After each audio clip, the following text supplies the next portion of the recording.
சொத்து வரி கட்டல அப்படின்னு சொல்லிட்டு பிரபலமான நடிகை நயன்தாரா அண்ட் நடிகர் ஜெயராம் இவங்களுக்கு ஜப்தி நோட்டீஸ் அனுப்பியிருக்காங்க. ஊட்டியில் இவங்க 2 பேர் மட்டும் இல்லாமல் பல தொழிலதிபர்கள் நிறைய வீடுகள் வாங்கி போட்டிருக்காங்க. அதில் முக்கியமாக ஊட்டியில் ராயல் கேசல் அப்படிங்கிற ஒரு அடுக்குமாடி குடியிருப்பு.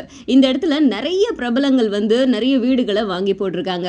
பட் அதுக்கான சொத்து வரி தொகையை கட்டாத காரணத்தினால இதனால நகராட்சி 100% வருமான வரி வசூலை காட்ட முடியல அப்படிங்கிறதுக்காக யார் யாரெல்லாம் சொத்து வரி கட்டலையோ அவங்க எல்லாருக்குமே ஜப்தி நோட்டீஸ் அனுப்பிட்டு இருக்காங்க. அதில் தான் நம்ம நயன்தாரா அண்ட் ஜெயராம் இவங்களுடைய வீடுகளுக்கும் ஜப்தி நோட்டீஸ் அனுப்பியிருக்கிற விஷயம் தெரிய வந்திருக்கு. மேலும் இவங்க என்ன சொல்லியிருக்காங்க அப்படின்னா, குறிப்பிட்ட வீடுகளுக்கு நாங்கள் ஜப்தி நோட்டீஸ் அனுப்பியிருக்கிறோம் இல்லையா, அவங்க எல்லாருமே குறிப்பிட்ட நேரத்தில் அவங்களுடைய சொத்து வரிகளை கட்டலை அப்படின்னா அவங்க வீட்டில் மட்டும் குடிநீர் இணைப்பு, பாதாள சாக்கடை இணைப்பு அப்படின்னு ஒவ்வொரு இணைப்பா துண்டிக்கப்படும் அப்படின்னு ரொம்ப ஸ்ட்ரிக்டா சொல்லிட்டாங்க. ஸோ நடிகை நயன்தாரா அண்ட் ஜெயராம் எவ்வளோ பிஸியாக இருந்தாலும் இந்த சொத்து வரி தொகையை கட்டாயமாக கட்டியே ஆகணும் அப்படிங்கிற நிலைமையில இப்போ இருக்காங்க.